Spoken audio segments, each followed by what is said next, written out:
How about the Oklahoma Sooners, my man? So, yeah, everybody knows at this point. I've been a big backer of this team before the season, and in the first couple of weeks, I've been gassing them up, and, I've been catching shit for it. So, takeaways from this game. Brent Venables, him. Absolutely him. He's turned around the defense. They look fantastic. Dylan Gabriel, everybody laughed at me for saying he was a Heisman candidate. Look up in the race and see who's in there now, because he was incredible. And then the most important part that nobody wanted to talk about before the season. Who's the coach that got out-coached in this game? I mean, it wasn't even close. Coach circles around him. Not only did the Vikings have to beat the Chiefs last night, they got to beat the refs. I don't get it. But I probably won't be fading the Chiefs anymore this season. The NFL's got an agenda, and that's get T Swift to the Super Bowl.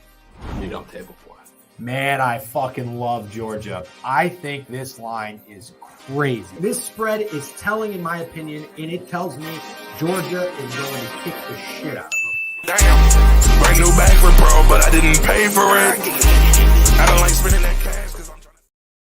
What's going on, chat? Happy BTL Thursday, episode 338 piece. As always, hold the fry, joined by your hosts, Krabs, and Javon is on the way, folks. Had a morning meeting, court meeting, run a little late, guys. Sorry about the late start. I promise we'll make it up to you with some winners for today, guys. We've got 2 MLB games. We got 2 college football games and Thursday night football, and I have a pretty good read on this game tonight. I'm stoked to give you guys some winners in all these games. But first, chat, we don't have much time. Let's go ahead and do the W recap, okay? You could call it a W recap. You could call it an L recap, whatever you want to call it. The squad ride smacked. I went 1 for 2 on best bets. So did Javon. Got to be better on the best bets. But, folks, the most important thing, the squad ride smacked. And, guys, Sam Houston State is atrocious. They are moose. Moose. Okay? I hope you guys killed the squad ride, though. You know that's the most important play that we focus on and give out here. I hope you guys have been responsibly tailing that for at least a unit every single day, because if you are, you're up coins. Okay? And chat's asking to ban Sam Houston. It might be about that time. All right, real quick, before I dive into that and get extremely angry, why don't we go ahead and do the Prize Picks recap here, folks? We were close. We were close on the Prize Picks recap, but no cigar. No cigar. I think we went 2 for 3 on both entries. You hate to see it. It is what it is. But we did go 2 for 3, I believe, on the Prize Picks 3 pieces. Framber only gave up 2. You hate to see it. And then the B team, I mean, you can't make it up. This freaking guy last night, Pavia, turned into, Patrick Mahomes. He turned into Mahomes out there. It was insane. He was running all over the place. He was making touchdown passes. That was moose shit. Guys, some terrible reads so far this week in college football, which means 2 things. Number 1, we got to dial in. Number 2, we're done. I like where we're at. Rob Mux Clam is coming in, giving out a sub bang. We got back to Malik giving out 5 bits. W's, gentlemen. That's exactly what we need, just what the doctor ordered to keep the vibes high and continue to find some winners for today. We're going to make up for these moose shit college football plays tonight, guys. Don't you worry. Don't you worry. Okay? Chat, let me get angry real quick. All right? If you guys don't mind, I'm going to get angry real quick. Sam Houston State. Let me take you guys through that game real quick. Okay? First off, as soon as this play happened, I knew the wager was kicked. I knew Sam Houston was going to lose this game. They were driving on the first drive of the game that they had. The next thing you know, pick all the way down to the freaking 8-yard line. Cannot make it up. Sam Houston State stinks. We shouldn't be betting on this team, especially since they're coached by Brad Cornelsen, their offensive coordinator, who destroyed Virginia Tech's football program and offense in only about 3 years. And now he's down in Sam Houston State, where they're a new FBS team, and he's ruining their offense too. You can't make it up, guys. But the Bearcats, look, guys, they showed so much heart last night, but heart doesn't get you to the counter, and they stink. And now they're going to be 0-7. But I thought there was some life here, potentially, going into OT with about 2 minutes left. And then the Bearcats force a freaking fumble. So I'm sitting here thinking, you've got to be kidding me. They're going to freaking kick a field goal somehow after this, and the game's going to be over. They're going to win by 3. They're not going to cover the 5.5 or 5, and I'm going to be an absolute mispess. But you know what? We got some legacies, okay? And FIU found a way to get this game into OT with a buzzer beater last-second field goal. So we go into OT. I think it was 20-20. All right, I'm thinking, wait a second here. Wait a damn minute. We have life. And Sam Houston State scores on the first freaking play of overtime, and they're up 27-20. I'm getting hype. And then FIU gets to the freaking one. I mean, Sam Houston State's D-line stuffs them a couple times. My guy, Trevor Williams, who I talked about yesterday, the best linebacker in college football, one of them, number one. He had a ton of stops on the goal line and just a bunch of tackles in this game. The guy had 14 tackles yesterday. He's legit.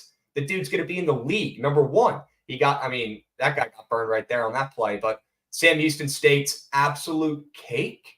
As soon as FIU punched in that 4th and 1, Javon, I knew it was toast. And then what does FIU do the first time they get the rock in second OT? They score a touchdown the first fucking play right in the end zone. And then what does Sam Houston do when they get the rock back? I mean, it was already caked. You knew it was toast. There was no way for them to even cover the 5.5 at that point. And I'm sitting there thinking, wow, maybe I shouldn't have bet on this new shit team, Javon. Maybe I shouldn't be betting on Brad Cornelson, the worst offensive coordinator I've ever seen in my entire life. Guys, if I ever try to bet on this ball guy ever again, please shoot me or do not let me wager on sports ever again. This guy ruined our program at Tech, and he's now ruining the Sam Houston program that was an FCS wagon. Now they're up to FBS. What are they doing? Their own set. Look at what Jacksonville State's doing. They just made the move, and they're freaking 5-3, 5-2. They're looking great. They're about to maybe win their freaking conference if Liberty drops a couple.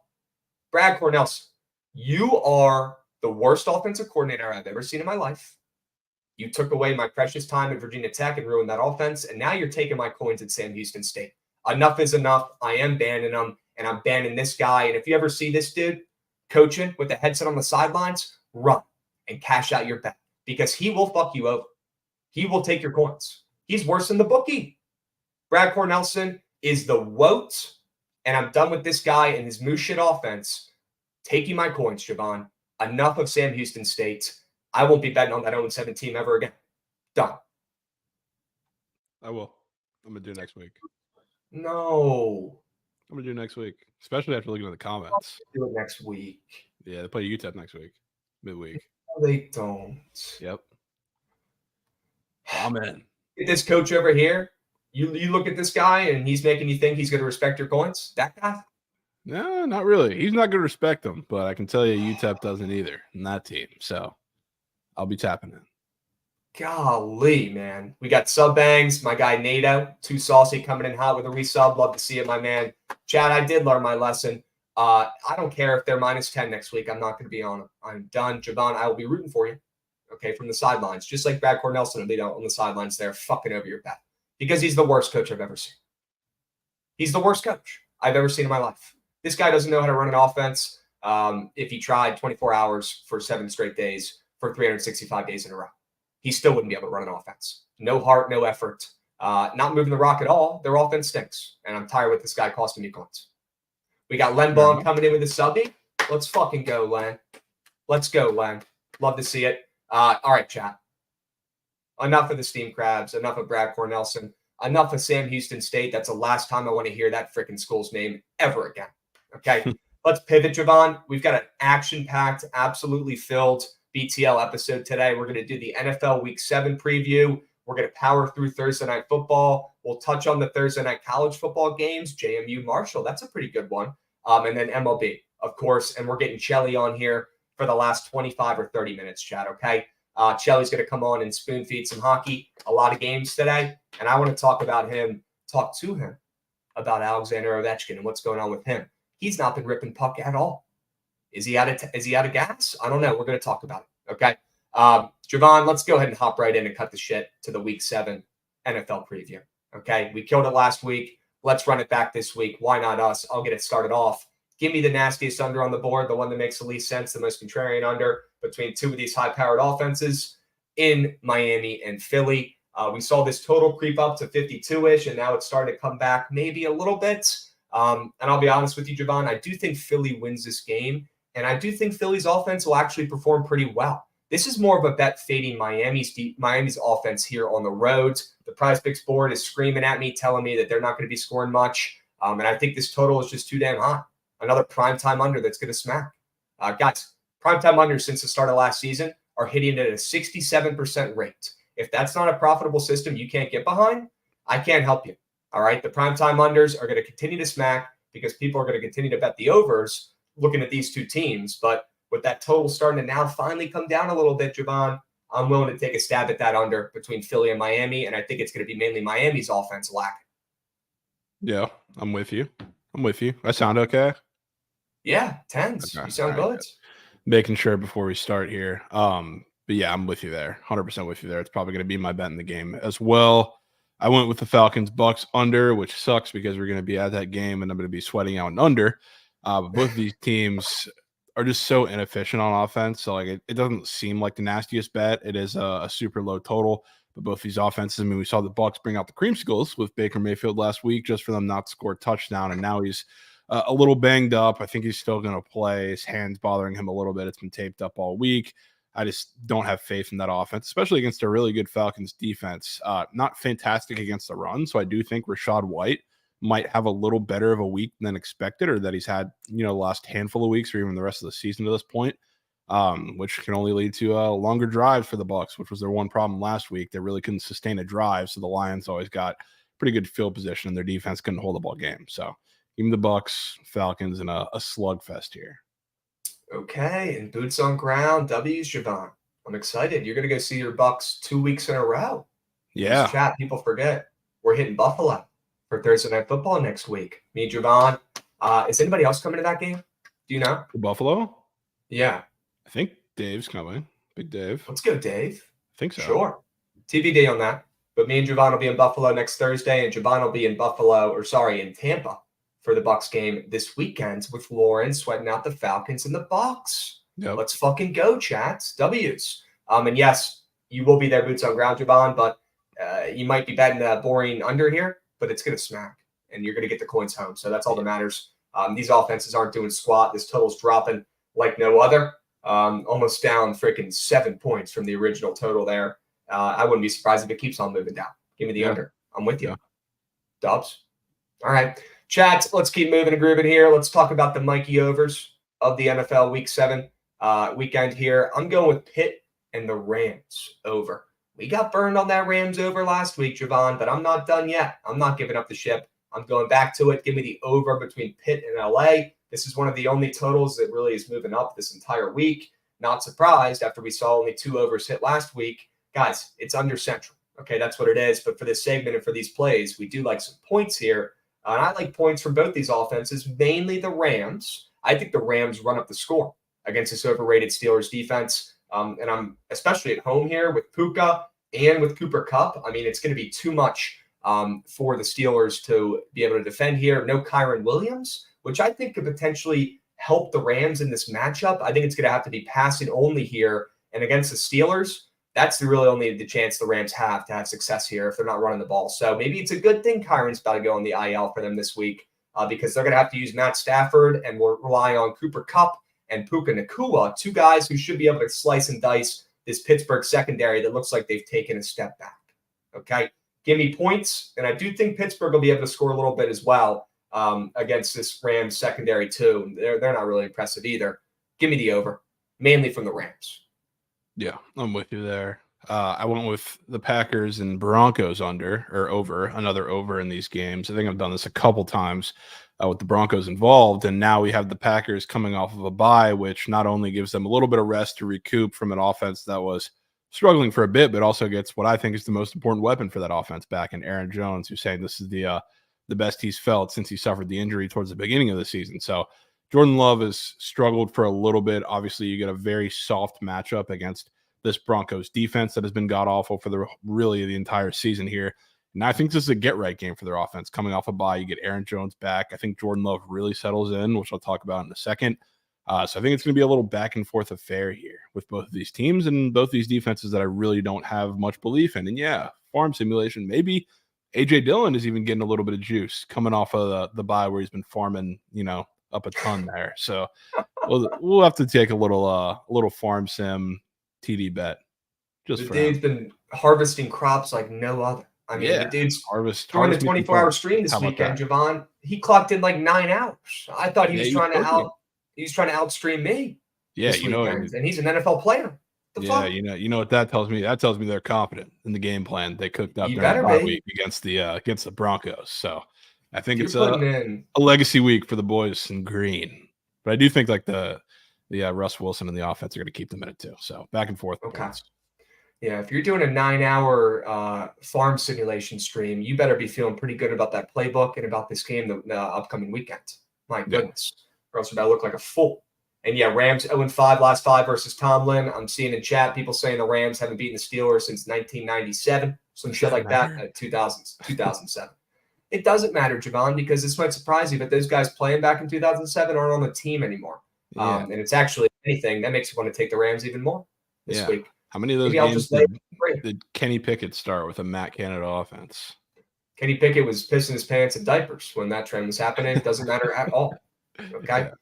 Chat, let's keep moving and grooving to the blowout segment. We got to power through these. Javon, I'll get it started off here. I hinted at this one earlier. I like the Birds. I do. And I hate to say it. Initially looking at that line, I was thinking about the Dolphins. And then I really peeked into how these teams have been doing. I feel like Jalen Hurts has started to finally be getting roasted for his play, as he should be. He's really taken a step back this season, and so have the Eagles as a whole. Even Eagles fans will tell you they have not looked as sharp this season, although their record does not reflect that. I do think we get a good Eagles game here in prime time against Miami, another great team. And to be honest with you, laying that 2.5 against Miami and how elite they've looked this season, I mean, they're coming off a 42-21 win where, yeah, they started out slow last week, but Javon, they absolutely put it on Carolina, and the week before that, they put it on the Giants. I mean, Miami's not just beating teams, they're destroying teams, and they're putting up hell points while doing it. But they got to take a tough road test to Philly here in prime time on Sunday nights, and I was a little bit shocked now looking at this line, seeing Philly at -2.5. I don't even care that it's moved back at all. I think it was even more significant that Philly opened up a -4 favorite in this game in general. So lay it with Philly here. They win big. The prize picks board is telling me Jalen Hurts is going to have a much better game. And Javon, you'll touch on that later with one of your prize pick squares. But it's got to be Philly here. They roll. They win big. The game still goes under because Miami's offense is going to go MIA in this game. I think Philly wins, 27-21, 27-17, something like that. Okay. Yeah, I'm with you. And I think it's a lot of people, because we were talking about the Dolphins being goats yesterday. People got pissed off because they played a soft schedule. So, I mean, I'm not here to say, the Dolphins are frauds or anything. I just think this is a tough spot. And one of their first, real challenges, other than the Bills game on the road. And really on the road, they haven't been impressive. They went first 2 weeks on the road, squeaked by the Chargers, squeaked by the Patriots, and they got blown out against the Bills, which was their first test of the year. And now this is really their only one since then, with the Eagles coming off of a really tough loss. So, seems like the perfect spot on prime time to back the guys in green. Kelly Green, according to chat, which would be huge. Oh, I'm in. I'm not an Eagles fan, but I like the Kelly Greens. Yeah, for sure. 100%. You can't hate them. I mean, those are fresh. Those are fresh. Side note, Kelly Price. That might be my favorite song of all time. Yeah, literally. W song. I think Shelly asked me the last time I was down there. He said, "What's your favorite song ever?" And I said, "Kelly Price." And I think he used that. He literally, when I was sleeping in the morning, he fucking came over to the couch and played it in my ear, and it woke me up. And I think I got up and started dancing. That's how much I like that song. If I'm getting up, moving, and grooving, they're playing a freaking banger. And Kelly Price, are you kidding me? Yeah, that's one of the best songs ever made. That song is a masterpiece. And these jerseys too are beautiful. I mean, they're not losing in those things. Are you kidding me? Yeah. We're going to see the Eagles look good for the first time this year on Sunday Night Football this weekend. I hate to say it, I'm a Manders fan. 100%. And I can tell you, if anybody has played football or played sports, I can tell you when you're going out there in fresh jerseys, they're quite certainly relevant. They look good, feel good. They're going to be feeling like they're going to be feeling like the fucking Patriots from 5 years ago, 10 years ago, dynasty. I mean, everybody's got fresh alternates at this point, so it's not like every team's going to win. But to say they're irrelevant, maybe not completely accurate. But that's facts. For my blowout or favorite of the week, I went with the other team that was previously undefeated and just got upset last week in a tough spot on the road. Give me the Niners, which I think this game was Monday night. I don't think I realized that when I put it in there, but Monday night on the road against the Vikings, who just squeaked out a win against the weird Bears situation on the road in Chicago there.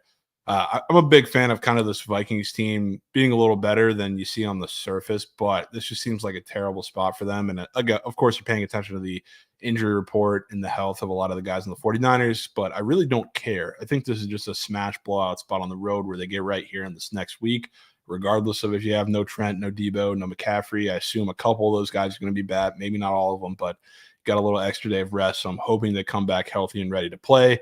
regardless, I think this defense locks down the Vikings, gets a lot of pressure on Kirk where he hasn't been all that good. So I think this is a Niners smash spot. I'm in. I'm with you. And yeah, you're cheating. This game's on Monday. So I'm going to go ahead and this challenge this weekend is under practice chat. But we got a hype train.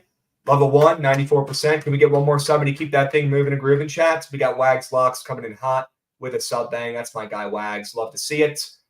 In chat, love the Eagles and the 49ers to win big this weekend. Okay. What about upset alert?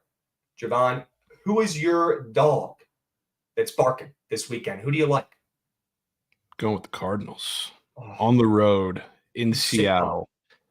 Yeah, which really, I mean, this is a play on the number more than anything, but I do think they'll be in the conversation to win this game. I do think this is going to be a close game, even on the road here. And truthfully, I mean, their defense has been a little better than I would have expected. I think a lot of people would have expected coming into the season. So against a Geno Smith-led offense that I talked about this a little bit yesterday. A lot of the NFL teams using this approach where basically they're saying, hey, we'll give you short shit down the field, beat us in the red zone.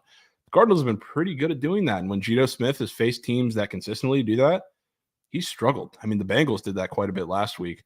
So that offense really didn't get going, kept themselves in the game because on the other side, they're pretty efficient defensively doing the same thing. But I think the Cardinals on the road here are in a pretty sneaky spot, a game that nobody's talking about. I trust Josh Dobbs in this offense, and especially nobody really wants to trust the run game for the Cardinals because you have no James Conner. You're going with Keontae Ingram and Amari DiMercato against a pretty vulnerable Seahawks front seven. So, like, I think the run game is going to be established well enough for them to create sustainable drives. Can they finish in the red zone? Who knows? It's not like the Seahawks red zone defense has been anything special. So if they can convert in the red zone, I think they're in a conversation to win this game on the road in an upset that nobody talks about. I agree with you, and I think this game will be close and low scoring. To address Garrett's comments, Garrett, you're my goat. Would love to help you out with Survivor this week. Don't want to rush it and give you a pick that I'm going to end up changing anyways today. And we don't really have time to go over it, but I promise you, Garrett, I'm not taking something in the game tonight, and I promise you I will tweet out the Survivor pool play with plenty of time before Sunday this weekend, okay? I know last weekend I didn't tweet out the Survivor play. I just gave it out on the 24-hour stream. But this week, I promise you I will. So just stay tapped into the Twitter. I got you. Okay. And yeah, guys, I'm going Giants here. As a Manders fan, you might be, scratching your head here a little bit, but I sure as hell not. This might be my most confident play of the weekend. I've seen this movie before, and with Ron Rivera as a coach, I will see this movie again. Guys, Daboll might not be showing it this season, but he is definitely a better coach than Ron Rivera, and I do think he shows that this Sunday at home against the Manders, coming off a big win. I know the Giants are coming off a game where they played okay and they almost beat the Bills. I'd honestly go as far to say the Giants looked better against the Bills last week than the Manders even looked in their win against Atlanta, where, yes, they won by 8. But if you watch that game, I mean, they barely skirted out of there with a win. They got lucky. They did not play their best. Guys, the Manders skated out of there with a win, but they did not look great at all. And now they got to go travel and play in a really tough atmosphere up there in New York. It's going to be packed. And I'll tell you what, no matter how good or bad any of these teams are in the NFC East, but especially the Manders and the Giants recently, dude, it doesn't matter what the teams are doing. It doesn't matter how good or bad they are. All that matters is that they're playing twice a year and they're splitting. And it's almost always a split at home and a split away. I feel like it's a tale as old as time. And it's going to be the Giants here once again, getting a home win, probably outright. I hate to say it. I'm already getting pissed off, but I can see it like it was yesterday, where Sam Howell makes one too many mistakes. They probably rely on the run game a little bit too much against this decent D-line, and the Giants figure out a way.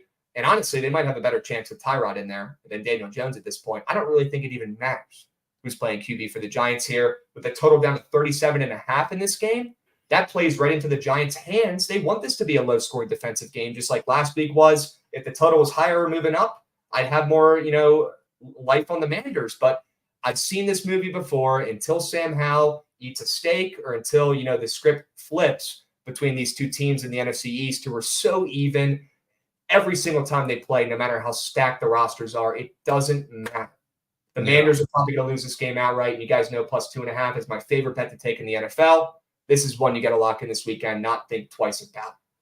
Yeah, and this will be a conversation maybe for tomorrow, but a narrative that I would love to back after the way the game ended last night. Saquon anytime touchdown. That's where I'll square this weekend as far as PP squares and props go. He's getting in the end zone. Yep. Agreed. Let's keep moving and grooving. Tempo and pace here, W's. Let's go to the prize pick squares of the weekend. I'm going to kick off here. Would you look at that? Jalen Hurts. And I've got the under in the game, and I'm taking his more than 1.5 passing touchdowns. Yep, that's called hedging. That's called diversifying the portfolio, folks. But good thing that total's high enough where I still think Jalen Hurts gets 2 or 3 passing tutties in this game, and the game's still going to go under because, like I said, it's going to be the Dolphins' offense that's lacking in this one. And the prize picks board is telling me Jalen Hurts is not going to get a rushing touchdown for once this week. They have that square up again. It looks too free. And if you look at the chart for the passing touchdowns, I mean, it looks like he has no chance to get 2 against the Dolphins this week. So I'll be backing him to get 2 through the air against that overrated secondary. And I'm also taking Mac Jones to stay off the interception board here and have a clean game this weekend. Thinking about pulling the trigger on the Patriots spread. I didn't do it last week. I got close. Thinking about doing it this week. Wouldn't say they look much better, but they definitely didn't look worse last week. And now they got to play the Bills, who have also not looked sharp. I think Mac Jones interception looks like the easiest square on prize picks. That's why we're fading it. And we're taking the less than a half pick from Mac Jones, who, if he throws another pick, he might not play in the NFL ever again. Let's be honest with ourselves here. He's literally playing for his career at this point. Yeah, he just might be. Just might be. Which is unreal and hilarious. So I'm with you there. I do have a Jalen Hurts square that we'll talk about in a second that I probably like a little more, but I went with mine, kind of siding with my over in this game. Jordan Love over passing yards. Again, even in the past game, like Aaron Jones is so big in that offense. Like first game of the season, he had 245, which I think is one of 2 games he's gone over this number. Guess who his leading receiver was on a really long screen pass? It was Aaron Jones. Like, I think he makes everything in that offense flow a lot better, which is why, like, the last couple of weeks, even against a really soft Raiders defense, you can look at last week on primetime, he wasn't great, and they're giving him a lot underneath, but he really didn't have the weapons and the personnel to take advantage of that. He was getting pressured a lot as well. I think Aaron Jones opens up everything in that Broncos defense, especially in the secondary. They have been so bad. So I think going into this week, off of a bye week, the game plan is going to be to get him comfortable, to get him settled in the offense, and he's going to take a lot of the stuff underneath that they're going to give him. So I like him to absolutely have a big week today against the secondary. And then Desmond Ridder under a pick. That goes without saying. It's just a game that I think is going to be won and lost on the ground. They're not going to let Ridder take many chances against a Bucs secondary that they're not fantastic or haven't been fantastic this year, but they're also very aggressive. So it's going to be in the game plan. Like a lot of the guys like Jamel Dean, who's just coming back from injury, who we do have for a pick in that sprint entry. I don't think he gets it this week, but a lot of guys that are going to go after the ball and jump a lot of routes. So for Desmond Ridder, I think you're going to see a lot more in the flat, kind of short routes like he's been throwing to Jonnu Smith, and even Kyle Pitts now has been getting involved in the offense, which is nice. So a lot of pounding in the ground game for a Bucs rush defense that hasn't been great this year either. So low, slow game, not many chances taken, and he ain't taking one. He ain't throwing one. He ain't throwing a pick, man. He's probably not throwing many touchdowns, but he ain't. Yeah. I mean, there's a reason. What, he threw 3 last week against the Commanders? Now he's going on the road where the Falcons and Desmond Ridder are a completely different team, and he's minus 130 to not throw a pick, I bet. Sure. I mean, literally give me a football and a couple receivers, and I will throw 3 touchdowns against the Commanders secondary. They are so bad. You know, Emmanuel Forbes didn't touch the field last week, right? That's probably why they won. Yeah, honestly, that's why they looked a tad better. Guys, he's either a bust or they're just hitting the reset button with him, but either way, piss. That was our first-round pick. We could have Christian Gonzalez in our fucking secondary. Torn ACL and all, I wouldn't give a shit. Him out there with a torn ACL is probably better than Emmanuel Forbes in secondary. Not even kidding. Yeah. I like Emmanuel Forbes. I hate – the one thing I hate is that they're on this like track of like getting him to learn, because they have this personnel that really needs to learn and get reps and everything, and then they pull him midway through the game every time that he starts playing like shit. Because he's literally losing us the game. That's the issue. It's just like there's no point in making the investment in the first place if you're just going to let him play 2 quarters and not figure it out. Yep, agreed. They're going to pick one side. Either let him figure it out, or why do we draft him? We fucked up. Yeah. Right. I'm with it. All right, let's keep moving and grooving here, Javon. W prize pick squares. Let's go ahead and go to the meat on 10 plays. Our 2 favorite plays of the NFL weekend here, folks. Listen up. All right, take a little mental screenshot of this one. Boop. Give me the Ravens laying 3 at home against the public darling, the Lions, who are unbelievable. Best team in football. I freaking bet. Well, then why are the Ravens, after coming back from London, laying 3 here in this spot after they pulled out a very, very embarrassing game last week, Javon. I don't understand this line one bit. I mean, yes, the Ravens did cover that game, but I mean, if you watched it, the Titans were creeping back in there late. They really didn't shut the door at all. They did pull out a nice 24-16 win, though. But I mean, Detroit, they're on fire recently. All they do is cover and win. They've won and covered the last 4 games in a row. They've been doing this since last season, all year. Okay, guys, Jared Goff, though, is he an away guy? Is he a road guy? He might have been last week. I'm willing to bet he's not doing that shit 2 weeks in a row. If you look at his stats, he has not performed well on the road at all in his career, especially outdoors. He's a dome guy. And again, I've said it before, I'll say it again. I don't blame him for being a dome guy. Dome's not too bad, but he performs so much better in the dome, Javon, at home up there in Detroit. Now he's got to go on the road to Baltimore with those fucking loose cannons out there in the stands after the Orioles just got eliminated. Somebody might get hurt in that crowd with the Baltimore fan base showing so much heart. I mean, it's going to be nuts. It's going to be scary in that game. I'm not going to lie to you. Those fans are going to be screaming their freaking hearts out now that they have no O's. Good luck, Jared Goff. And the Prize Picks board and everything's telling me that he's probably not going to have the best day. It's going to be the Ravens with that total trickling down and with the line moving maybe a hair towards Baltimore. Nothing really crazy there. But if the total was higher or moving up, just like I said in the Commanders game, then I'd be more worried, and then I'd be maybe leaning more Lions. But with that low total and with that spread at -3, come on, it's got to be Baltimore must play here. They're winning this game big. It's going to be an under game. They're going to be running the shit out of the ball, and they're going to win this game by 5+, maybe 10+. Yeah, it's funny too. You know how we heard the narrative, especially for the Falcons-Texans game, that teams just haven't been able to play, or they just stop forgetting or forget how to play football when they come back from London. These teams haven't lost a game yet. So I would love to continue fading this narrative because people just, I don't know where they pull random shit out of their ass. But yeah, coming back from London, no chance they play well against the Lions, who have been world beaters. So we'll see. We'll see. Yep. My meat on tape is Hurts not throw pick. It goes without saying. I've done this a couple of times against the Dolphins specifically. With Daniel Jones was probably the biggest one. They just, don't first force a lot of turnovers, but for a lot of these quarterbacks, like Daniel Jones struggles with an offensive line that he got pressure on him, and he looked terrible the game prior on national television. Jalen Hurts just had a big upset against him where he looked awful and threw 3 picks after he was pressured a lot by this Jets defensive line. The Dolphins defensive line does not get pressure. They're one of the bottom 10. They're ranked in the bottom 10 and have really for the entire season in pass rush in the league. So they're winning with their offense. They're not winning with their defensive line. So this week, obviously, we know how dominant, even a little banged up, that the Eagles' offensive line is. And I think he'll have all day to operate, especially at home. I think he'll be comfortable. I think they'll come in with a game plan knowing that he's going to have to take exactly what the Dolphins' defense gives them. So another one why we see a very greened out chart. And shout out to you for at least picking out the over interception square more than interception square for the season. There's a reason we see the square up in prime time with a -130 to the under. He ain't throwing a pick. And this offense is going to flow this week. I'm good with this. I like that square with how the games have gone recently. He's been a pick machine, 100%. And everyone in chat saying, oh, Jared Goff is 3-0 this year on the road. Sure he is. And that's perfect.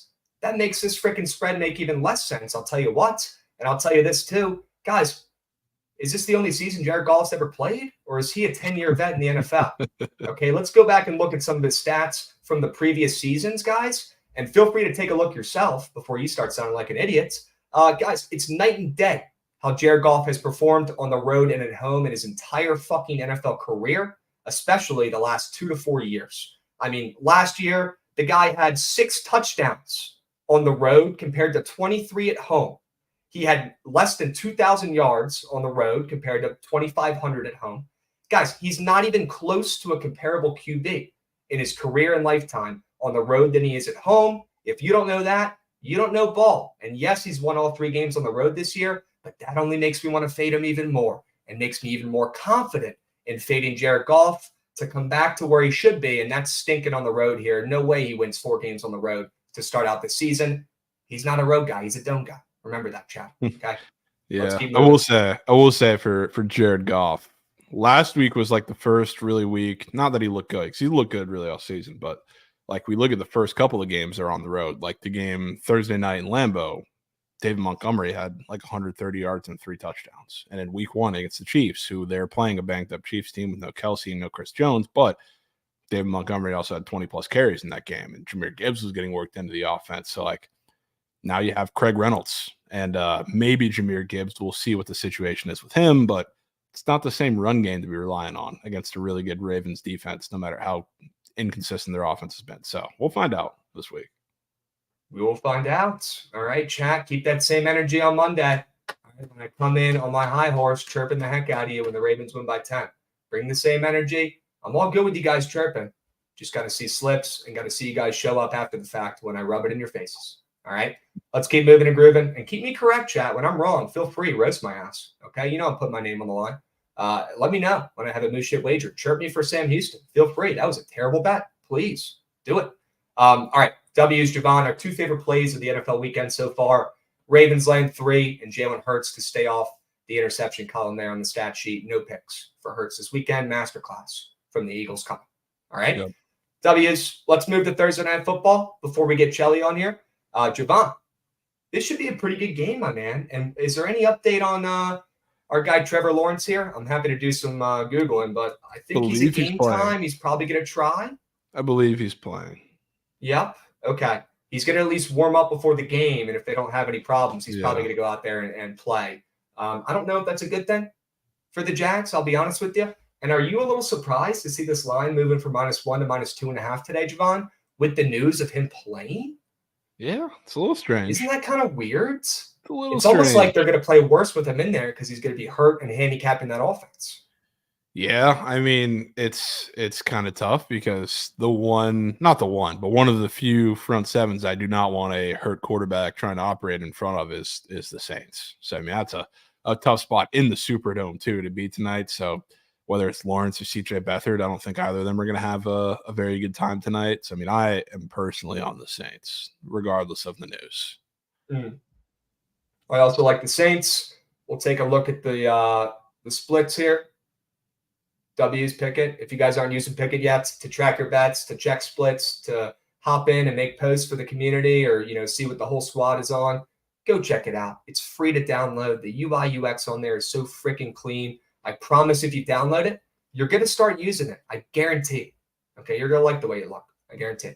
Javon, I'm with you. I am on the Saints here as well. I like them on the ML. I also like the over in this game. I haven't decided what I'm going to lock in, if it's going to be the Saints ML, the over, Saints team total.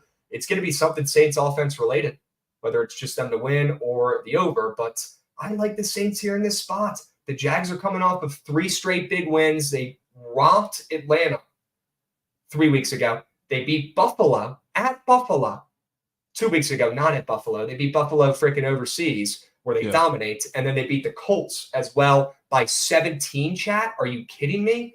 And now the Saints, who are coming off of losing 3 of their last 4, they just lost to the Texans where they put up 13 points and Derek Carr looked like Derek Carr, guys. Remember, he's not very good, okay? He looked like Derek Carr. He's not a winner. And they've lost 3 of their last 4, haven't covered 4 of their last 5 games, Javon. But the Saints defense, I think, is a little underrated. I do. And I think it's a little overrated, to be honest with you. But I said this from the start of the year. I think they're, because of the schedule they played, and somebody said this in the chat too. I can't find the comment, but their defenses look good, and it's going to continue to look good when they play a lot of these moose shit offenses, and it's going to continue tonight. So I think we're going to start seeing the Saints defense get exposed a little bit, but it's going to have to come against better offense, which is not for a couple weeks. And I don't care that Trent's on it. I'll hop on it right with him. Pause. All right. Yeah, it's going to be the Saints, but I might be pivoting to the over here. Either way, got it back to Saints in this angle. A couple of prize pick squares that were sticking out to me, Javon. I think they have an ETN touchdown square up there that I like to fade. I don't know what your thoughts are there. Well, what if I told you before you go there? Have you seen the little boost on the green book? No, fill me in. Kamara or ETN, anytime touchdown. Sure. Okay. You got options, either or. Yeah. All right, folks. Well, I'll tell you what. Travis Etienne ain't scoring today. So if you guys are looking for a winner, that could be your play right there. Also wouldn't mind the Derek Carr more than 1.5 pass rush receiving touchdowns, Javon. And yeah, you guys can see this Travis Etienne chart and probably know why I want to fade that. Also against the Saints defense, who I still like. I think he's going to struggle a little bit. And I think they're going to have to rely on a banged-up Trevor Lawrence, which probably isn't the answer on the road here after 3 big wins. This is more of a spot fade here on the Jags, who have been on fire recently. But, guys, we know they get superpowers when they play over in London. Now they're back, and they got to play on the road in New Orleans. No shot we have both. Did they have a freaking Kamara touchdown square too up there, Javon? That's not what I was talking about. I was talking about this comment. If we have this comment, or if this boost is a thing too, kind of is. Yeah, 40 plus rushing yards, 40 plus rushing yards, and 3 plus receptions for Kamara. And ETN 40 rushing yards. I bet. Well, I guess it's going to be a pass-heavy day today.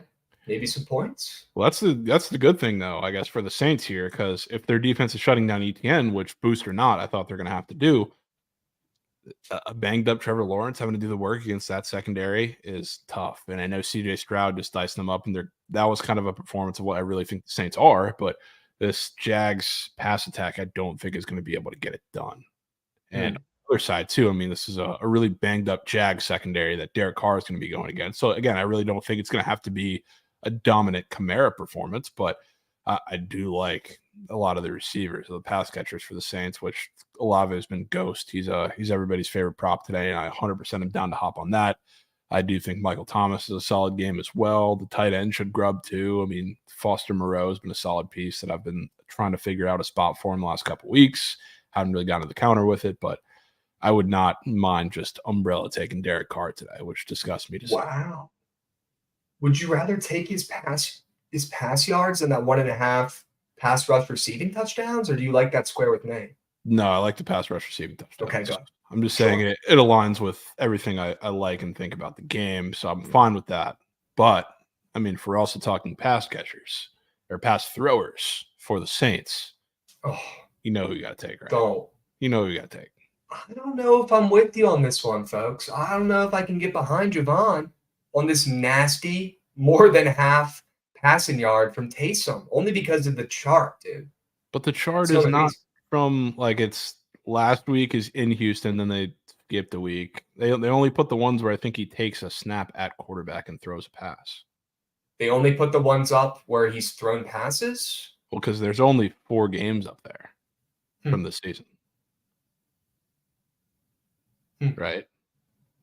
Michigan being investigated for stealing signs? Whoa. That's interesting. I'm going to have to read up on that after this. And yes, on playa, ETN less than rushing attempts or rushing yards should be a good look. Krabs, no one is texting their group chats and saying Hill more than pass yards is in your entries today, boys. Okay, you're probably right.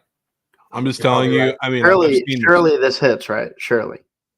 It's got to hit. That's so cake, dude. That's so Jags ML's in there. How many people have taken that? What does it say at the top? 13,000. 13,000 people have logged into this book and tailed a parlay that probably the book created themselves for you to lose money. How fucking dumb are we, man? How dumb are we? We got to be so much better.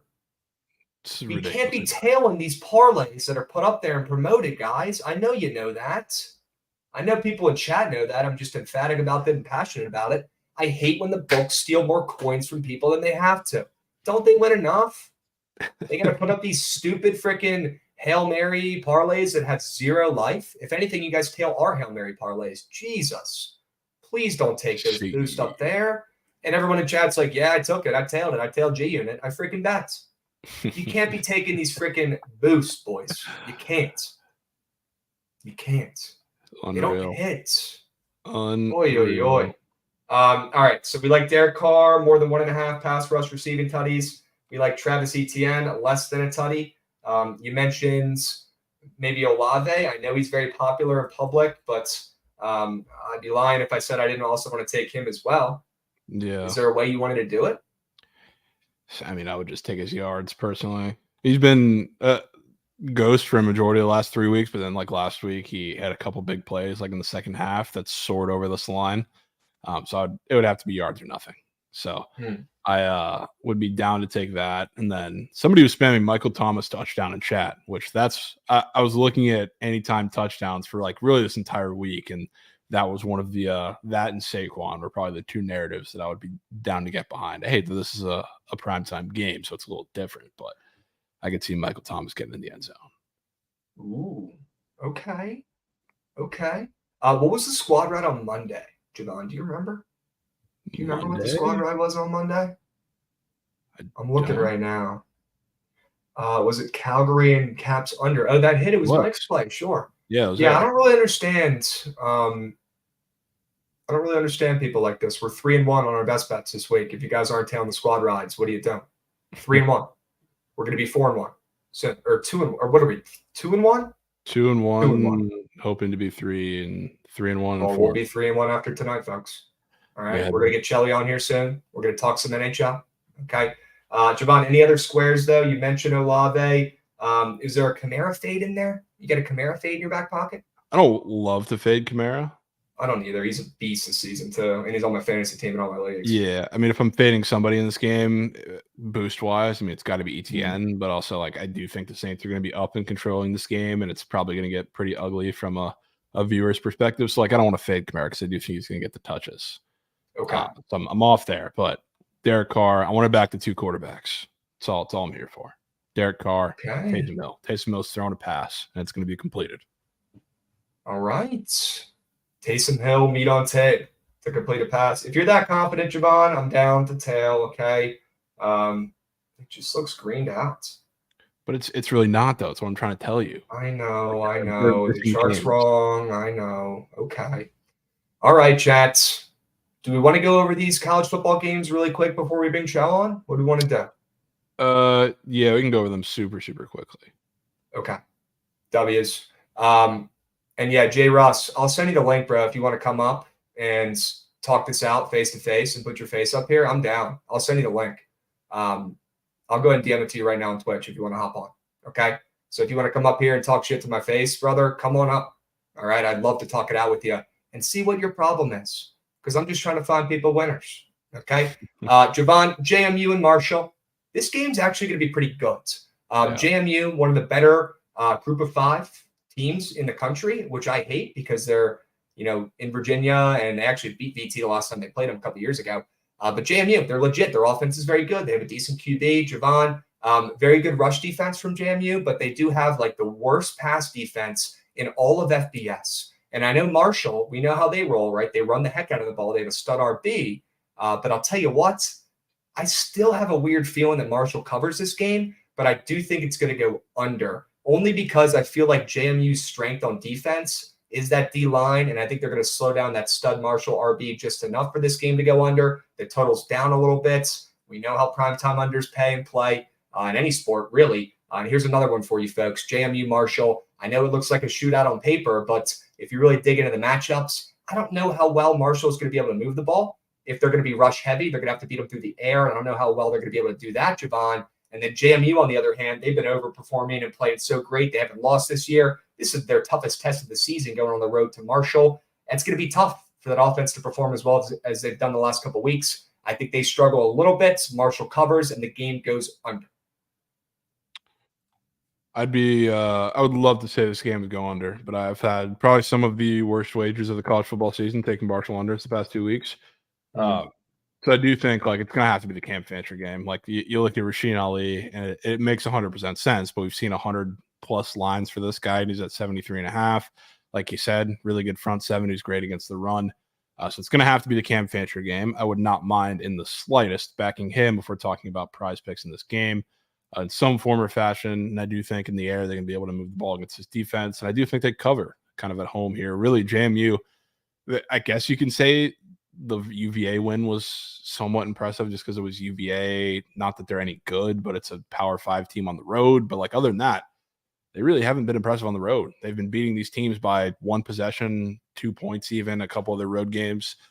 So on the road here in Marshall, this is a big game. That small town in West Virginia gets up for these games. So, bro, they're like a mini VT. That's like all they have down there is that football team. They fucking love it. They're going to be showing out. There'll probably be some sort of like color coordinated crowd. The place is going to be sold out. Yeah, that's a tough atmosphere for JMU to go into, bro. Especially no one goes to JMU games ever. They're not going to be crowd noise at all. Yeah, Marshall's going to do the thing tonight, and I'm in. Okay, Dubs, love it. Any Rice or Tulsa plays real quick before we bring Shelly on? No, I'm good. Tulsa's like one of the worst teams in Power 5. I'm good. Yeah, I don't like that game either. FBS. Okay. Dubs, ladies and gents, let's go ahead and bring on our Chell Lords. We need to talk some plays with the kids. How we doing, Shelly? Doing good, doing good. 10-4s? 10s and 4s. 4s. Yeah. 10s Okay, and 4s. cool. Love it. Yeah, dude, what the wait, first off, real quick, if you're placing that parlay on FanDuel with the Etienne, Kamara, yes, dude, if you're placing this, oh, look, the lines just moved. It was at plus 1,200. Oh, Plus 1189. now you're getting worse odds too. Nice. Sure. That's insane, though, that people actually log on and like just don't want to think for themselves. I mean, there's 14,000 people who have tailed this entry. There's 14,000 people who are losing money on that entry, guys. If you're going to tail, and I have no qualms with people not wanting to do the lab work and research. I talk about this with my roommates all the time. Guys, they got jobs. Like, they're not fucking getting in the lab. Yeah. They got shit to do, right? Really I understand if you just want to tail some goats, but this is the last shit that you need to be tailing over here, guys. If this hits is tonight, not it right here. If this hits tonight, I will get a tattoo of BTL Chat's choosing on my butt. If this parlay hits tonight. If this parlay hits tonight, you will get a BTL tattoo on your ass cheek? Yeah. No way. Yeah. All right. The last time someone made that promise, they disappeared. Trent also just has never followed through with anything. So is that who you're talking? Is that who you're talking about? No, I'm talking about Wiley. Oh. Yeah. Wiley getting some weird tattoo he made a deal with Lauren with to impress her, and then he never did it. And then No, I would actually get the letters BTL on my butt if this hits tonight. Okay, chats. Somebody clip that, please. Yeah, we already got a clip. Free flyer, your goat. There you go. Love to see it. It's better not fucking it, bro. Yeah, you better fucking root against this shit. Now you got a tattoo on the line. Jesus. Yeah, GG. Not hitting, bro. Real quick before we go into hockey, and we're gonna have to power through it. Can we talk about these baseball plays real quick? Chelly, I know you're a Phillies guy. What are you thinking about this game tonight? Dude, I really don't like. How do you pronounce Brandon's last name? I'm not great at pronouncing. Fott. I mean, come on, man. He's been fucking cheeks, and he's a rookie, right? Yep. Yeah. So I mean, I'm gonna fade the rookie at home. I don't think it's a great spot for him. And also, I did say that I think either the Rangers sweep or the Phillies sweep. Rangers can't sweep anymore. I was on the Astros yesterday. Give me the Phils today, bro. I know we like to rely on Citizens Bank Park as like a crutch because it's so loud, the atmosphere is so electric. I think D-backs tickets are being sold for like $50. You can get a ticket to go to D-back. Like this team is a moose shit organization. Yeah. Snakes haven't bit since they played the Doyers, who have the most fraudulent pitching. Ranger Suarez is going to pitch 2 innings. I mean, we're going to probably empty out some guys who haven't pitched yet. I mean, your bullpen's been nails, to be honest with you. Your bullpen's been great. So it's probably not an issue if he's, on a short leash. Yeah, this series is boring. I'm excited to watch the World Series, though, with the Phillies. Javon, thoughts on the Phillies game real quick? Kind of lean Snakes, but I went with their team total instead because I think I like the over in this game, but I think Brandon Pfaadt is such a wild card. I would love to just take the over in the game if it wasn't Philly, but now that he's back at home, I'll give him a little leeway there just in case he does pitch well. I don't think he pitches well, but I'm not confident enough to go at the grave with it. He's been better since he's come back up from the minors. He's been a little better. Yeah, he tweaked some things, and it's now very inconsistent. So, like, I don't love this matchup for him, but again, I feel more confident in the D-backs bats, at least blitzing Ranger Suarez and whoever they bring out after him early in this game. So I think regardless of how it plays out, I like the D-backs to score 4 or 5 in this game. I got 3.5, which that's all I had. It's like minus 140, but if you want 4.5 too for plus money, I would guarantee to take that. That's what I would love to take if that was on my book. Go ahead. So, Javon, what do you think about this Ranger Suarez pitching outs? I kind of like less than 14.5. I think that if he starts getting touched up early, they're just going to take him out pretty quickly. He's up for three strikeouts too. So that's low for a guy that they have projected going 14, 15 outs, I feel like. Yeah, they do have some guys. I'm a little concerned about the lineup as far as just not in terms of the D-backs scoring runs, but as far as Ranger getting comfortable throughout the game, like it's a strange lineup they're putting out today. So like the 3 strikeouts, I wouldn't mind backing that because that's the way I think he could be successful. But I do think he's giving up runs. So like the pitching outs, I would not mind fading that one bit. I really don't know what their plan is for the rest of the series though. So that could be an interesting point. W's. Yeah. Okay. Go Phils, baby. October's red, baby. Red October. And then real There you quick, go. gents, Houston, Texas tonight. I don't think we've got the squad boots on grounds, so maybe the Rangers will be safe. Quick thoughts. Shelly, what do you got? Houston or Dude, Texas? I'm all the way out on this game. After last night, I think that was the perfect spot to fade Scherzer. But looking at this tonight, I don't want anything to do with this game, to be completely honest. As somebody who doesn't really bet on baseball, I touched the Astros, not a big slate. There's a huge slate tonight. I'm just staying the fuck away, with all due respect. Okay. Javon? I think I'm going to go back to the over in this game too. I think we see runs. Sticking to my guns, which they have seen in the first two games they're in Houston. Both teams saw the entirety of the other one's bullpen. And now you have two bullpen pitchers starting essentially, which, yes, they're starters, but they're also coming out of the bullpen. That's how they've been used towards the end of the season, Andrew Heaney and Jose Urquidy. So these are guys who I love the matchups for the other team, really all of both lineups. And I think it's going to be more of the same of what we saw last night with a lot of runs back and forth, big bangs. I don't trust Heaney in the spot. He's not going to go long. So this Rangers bullpen that's been good for a majority of the playoffs is a little overexposed. And same goes, I guess, for the Astros a little bit. So I like runs. And you look at some of everybody's favorite squares or props and their lines in the books from what they took last night. They're 5 times juicier this week, which like the Seager lines that I love taking. It wasn't there yesterday. It's there today. Jose Abreu's line looks super juicy, and that's the matchup that I probably like the best out of anybody in the Astros lineup. So again, I'm going right back to runs in that game. Okay. Chat, we're going to pivot to talk some NHL. We got to utilize our Chell Lord here. Yes. And I kind of just want Shelly to just go through the slate and talk about his favorite picks. But before we do, there is one topic in the hockey world that I wanted to pick your brain about, Shelly, because it's very near and dear to my heart. Let's talk about Alexander Ovechkin here for a second. Okay. Yeah. 2 or 3 games in, Alexander Ovechkin, he's got 0 SOGs in consecutive games for the first time ever in his career. I'm getting worried. He was not held to a 0 SOG game once last season. So he's having 2 this early in the year. I mean, the Caps aren't good. Like it's not a secret. However, I mean, I watched the game last night. He did get 4 or 5 shots blocked, so it's not like he isn't shooting. And Oshie's really stepped up. He's taking a lot more shot attempts away from Ovechkin. But I mean, this Caps team isn't good. It's pretty simple. This is probably the worst team he's played with his career so far at this organization. He's got to be frustrated. However, I mean, you're gonna have to hammer his over next game, because you're telling me you think this guy is gonna come out and be satisfied with this performance from his team. He's gonna get on his team's case. He's gonna come out. He's gonna put up 10 SOGs if he has to. He doesn't. This guy's a winner, Krabs. Ovi's a winner. He'll come out. He'll find ways. So you got to believe that he's gonna come out next game and at least shoot the puck 10 times. I think he had 4 or 5 attempts last night against the Senators. They were never in that game, right?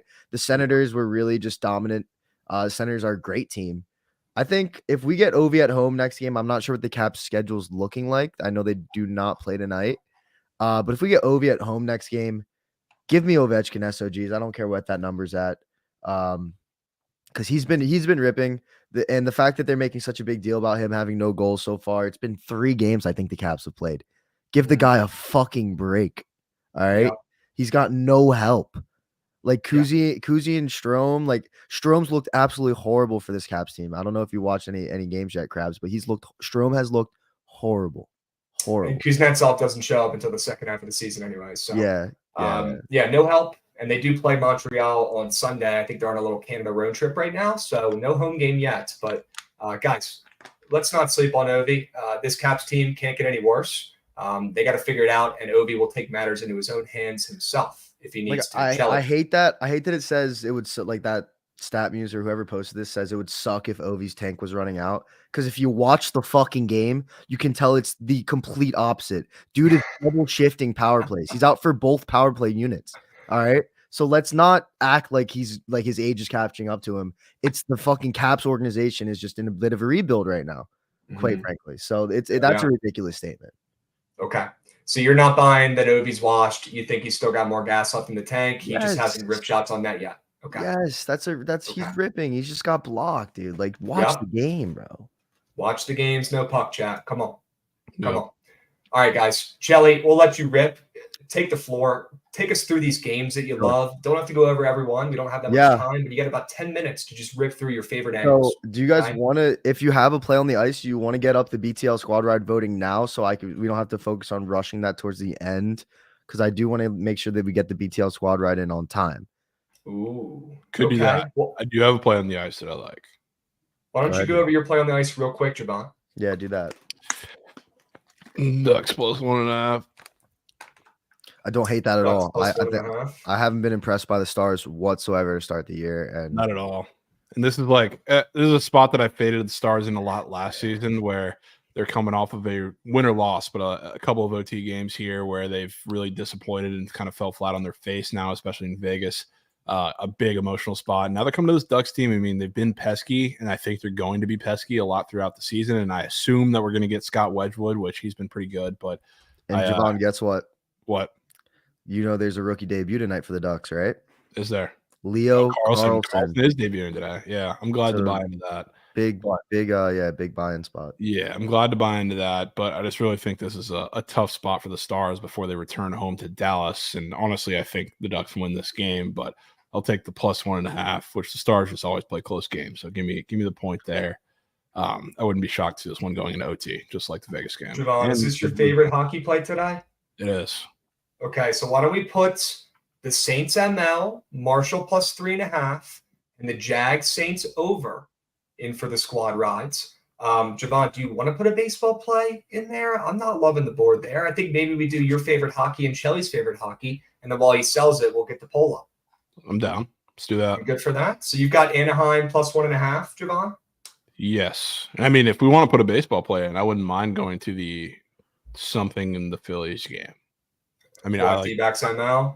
I like the team total over, but if we would also, I'm down for that. Game over, you feel confident. Yeah, I do have a favorite hockey play. Yeah. Give me your favorite hockey play. We're gonna put in the squad ride and let the votes come in while you're selling it. Go ahead. All right. My favorite hockey play today is the over 6.5 or the over 7 in the Flyers Oilers game. Carter Hart just had a shutout last game.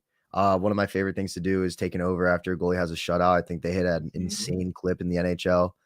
Just because the odds of a goalie having back-to-back shutouts is ridiculous, but also the fact that they're playing this Oilers team who haven't had a great start to the season. They're 1-2. They did absolutely smoke Saros last week, but I absolutely love this spot with Jack Campbell as the confirmed goalie tonight against Carter Hart.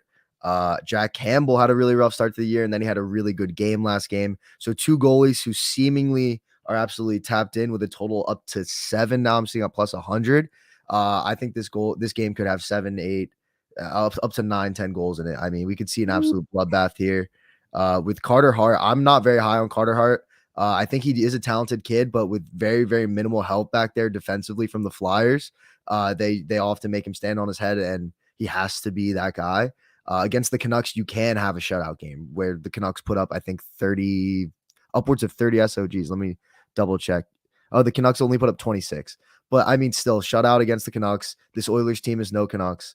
So I'm just going to be taking this over. I think the Flyers, a lot of people are going to be on Oilers money line.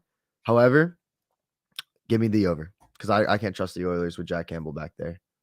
Okay. And that total is moving and grooving up, my man. That juice is loose. We're seeing some 7s floating around or some really juicy 6.5s. Minus 140 over 6.5 or over 7 plus a hundo. Chat, the BTL squad ride vote is up. It's going to be up for about 4 more minutes. It's got the Saints ML, Marshall spread, Jacksonville and Saints over, the Arizona team total over, and then Shelly's favorite play of the day, Edmonton and Philly over 7, over 6.5, whatever number you get, lock that in before it moves any higher. Jack, get those votes in. Hurry up. Go, go, go, go, go. Shelly's going to take us through the rest of his favorite plays today on the NHL slate. Yeah. So weird spot here. We have so last night before I went to bed, can you scroll up a little bit, Goose? I'm going to talk about the Flames and the Sabres. I'm a Sabres fan. You guys know this. But this line was a pick'em last night. And then Vladar got confirmed for the Flames and it moved in favor of the Flames, which very confusing to me because Vladar is the backup. This is his first start of the season. Obviously the Sabres just coming off a win in overtime against the Lightning. I am looking at Flames money line here. I don't like to fade my own team. Not one of my favorite plays of the day. The Flames have been stealing coin from me left and right all season. They've been choke artists. But the Sabres haven't looked good. We have a couple banged up guys defensively. So I am looking at the Flames here as a lean. I probably won't be betting on the game, but we'll keep it moving because I don't want to get too much into it. I love back shots SOGs today. Love back shots SOGs. I like it if you can take it on the books, that's where I recommend you take it. Minus 135, minus 140 for back shots. He's been absolutely electric to start the year. So that's my favorite prop in that game because the Sabres allow a ton of SOGs. Sure. Okay. I have let's see what I can't even. Can you go to the Leafs and the Panthers game? Yeah, and while he does, I'll just address this comment. Saints not beating the Jags. What the fuck y'all on? I mean, they're literally a favorite in the game. I In love the squad ride for sure, bro. People just want attention, man. What an idiot. We got we'll put the tweet up with the graphic. Feel free to drop your ticket under there. I Sure. love the under in the Leafs Panthers game. This was a playoff. This is a playoff game last year with these two same exact goalies, Sammy against Bob. Absolutely, both goalies were absolutely locked in. This is going to be a physical game, hard hitting. The Leafs want revenge, bro. The Leafs feel like they got wronged last year in the playoffs. I think we see a very, very, very tight game of hockey here where both teams lock it down defensively. We might get a couple power play goals, but I don't see a lot of 5-on-5 goals in the run of play being scored here.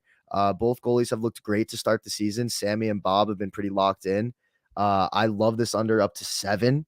I think that it being juiced to the under says a lot about the way this game's going to be going because I love. I think this game might end 2-3-1. If you can take an all under, do it. If you could take an alt under, do it. Is this the game you want to bet a shutout? That's a crabs. This is a crabs under right here. Is this? Okay. Yeah. And by the way, Trent has way too many units pending. Oh my God, Trent's on the over in this game. No way he looked at the Let's slate. fucking go. No way We got did Trent look at the live. slate and go, yeah, that's an over. Dude. Of course he does. That's what everybody Put looks that at. in the squad ride, bro. Surely Kachuk, dude. This was a playoff game last year. In the playoff game, this exact series did not go over once. In these exact two teams played. Yes, you're missing Ekblad and Montour on the side of Florida, but they were playing with injuries last year too. So keep that in mind. I really, really do think we see a super, super tight game today. Trent, oh my God, dude, you just made me a little bit horny. All right, we'll keep it moving. We'll keep playoffs Jack, are get this different. squad ride votes in. Hurry up. You got 2 seconds. Go, go, go, go, go, go, go, go, go. It's going to be the Saints on the ML, I think. Yep. Oh, Yep. close. It was a close battle, Chelly. That over. It's going to be in the Almost got there. Chele, so I'm Good. it's probably for the best because I know That's people okay, like to though. take There BTL. we go. Hey. People have been adding BTL to the Chele. I've been seeing the squad ride. Smart. If you throw the squad ride in there, make it a 4-piece, are you kidding me? I'm going to be Bro. doing that tonight. Yeah, Hey. I'm G in it. Wait, it's What the else? Saints. Wait, I don't know if I got it. All right. Before you go on real quick, Prize Pick Square that I gotta ask you about. Sergachev was up for a point. Stammer's back. Stammer's back. Sergachev. Why is he up there? Is that chart real? Yes. I don't know why They Sergachev's have up point there. charts. I don't know why he's Whoa. up there, bro. I don't know why he's up there. He's on the second power Whoa. play unit. They don't even the first power play unit, like they don't even like to put on the second power play unit for Tampa. Like I feel like they come on with 30 seconds left. And it's like I feel so bad for them because Point and Kucherov, none of these guys want to get off the ice because they want to play the power play. Yeah. I mean, it's just on the second power play when they do give him time, he is absolutely feeding Hagel, who randomly at end of last year into this year has looked fantastic. at Yeah, times. So, that's a good. Those two do have a good connection. yeah, so I'm screaming that this is going to happen today. I The odds are also very odd. It's minus 130 when like Hedman, who's been semi-snapping, is that's lower than crazy. that. That game should have a ton of goals in it, though. To be completely honest, that game Yeah. should have a ton of goals. Because I was looking at that over in Tampa Bay as well, especially with Stammer back. I mean, you add an extra element. A game that probably should have went under against the Sabres last game. Everybody and their mother was on that over, except me. I just stayed away because I don't really like to bet on Sabres games. But this would be an over I would take. Vancouver, Tampa Bay has over written all over it. I think it's up to 7 again. but it's not my favorite. I love the Oilers over a lot more. Those are two offensives that you can trust. I think the Flyers have looked really, really good. They bring a ton of young talent. Vancouver just got shut out last game. So you can't always trust them to come out and perform. An over that I do really like that people are probably going to sleep on is the Wild and the LA Kings. I'm not high on Cam Talbot. And then for the Wild, I think that Gustafsson is such a much better goalie than Fleury, because Fleury's, coming towards the end of his career. I would say he's got 2-3 more seasons maybe left in him before he calls it quits. I love this over at 6. I think it's at 6 because you're missing Boldy on the side of the Wild and you're missing Arvidsson on the side of the Kings. But the Kings have still been able to score without Arvidsson, and the Wild just proved last game that they don't need Boldy to score. They put up 5 against the Habs. Yes, the Kings are a lot better defensively and all around on all sides of the puck than the Habs, but I do think we see goals here. The Wild are also a team I love to take the over on, because if they're losing 2-3 goals, they'll pull their goalie with 5-6 minutes left. I mean, they're outside of their minds with how early they're pulling their goalie in these games. They're an over better's dream with really what they do when they're losing in games. So if you could see the Kings being, I don't have the nuts to pick a side in this game. To be completely honest, I think it's very, very, it's a very fair line. Kings are probably -120, -125 if they're at home. Wild, since they're at home, they get just about a pick 'em. Makes sense. But give me this over tonight. I like it a lot. Love you. Well, chats, make sure you guys lock in all those plays from Chelly. If you missed them, you can go back and rewatch BTL, but be sure to mark down that Edmonton and Philly over 6.5 for over 7. That's his favorite play of the day. Chelly, we'll have to get you on here again next week and give you some more time to go over and dive into the Prize Pick squares and hockey. It got a little swamped today with the shorter BTL, but we'll get you back on here ASAP next week. Okay, we appreciate you coming on. Yes, sir. Appreciate you. Appreciate it. Yeah. Saints ML, we're going to close this out right now. We're already a minute late. Stick around for the surge stream. Trent's going to take you through the slate. Rumor has it he's got 4 racks out right now, chat. Go find out what he's on. Okay, we'll catch you tomorrow. Same time, same place. Might run a little extended early BTL. We'll be seeing. Stay posted. We will.